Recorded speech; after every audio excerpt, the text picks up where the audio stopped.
په سجده کې پرېوځي او یا د بې فکرۍ د وجې نه یا د جهالت د وجې نه یا د ناخبرۍ د وجې نه دواړه خپې چې کوم دی پورته کړي سجده کې پراته یې دواړه خپې پورته کړي الان کې سجده په 7 اندامونو باندې پکار ده جناب رسول الله فرمایي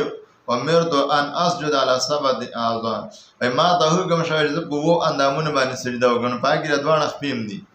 دا دواړه خپې به انسان په ځمکه پسې ږدي دا بل سجدې په حالات کې دواړه نه چوتای کو چا دواړه چوتې کړلې نو سجده ونه شوله او چې کله سجده ونه شوله نو سجده په مانځه کې فرض ده چې کله فرض پکې ونه شو په دې انسان د خپل مونږ راګرځول فرض دی بیرته د باندې فرض دی دا کو په جمع کې ولاړې خو چې دواړه خپې پورته کړې په سجده کې نو دې مونږ نه کېږي نو لهذا مهرباني دې خبرې وکړي کم من گزار دي نارینه دي او کو زنانه دي او چې کله مونږ کوي نو خپل دواړه خپې په حالات د سجدې کې مره پورته کوي چام چې دواړه خپې را پورته کړي د هغې سجده ونه شوله او چې سجدې ونه شوله نو فرض ادا نه شو چې کله فرض مانځه کې پاتې شو نو مونځ دا خراب شو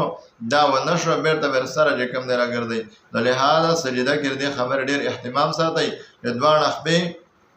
دواړه زنګانان دواړه لاسونه او پود او تندې دا چې کوم دی ضروري دي دا مانځه کې خامخا تاسو په ځمکه باندې لګوئ او دا وایي ما ته حکم شوی د الله رسول فرمایي دا د 7 اندامونو سجده ده یو سجدې بعد انسان نه لګي دا 7 اندامونو باندې به سجده لګي چې په 7 اندامونو سجده ولګوله سجده دې وشوله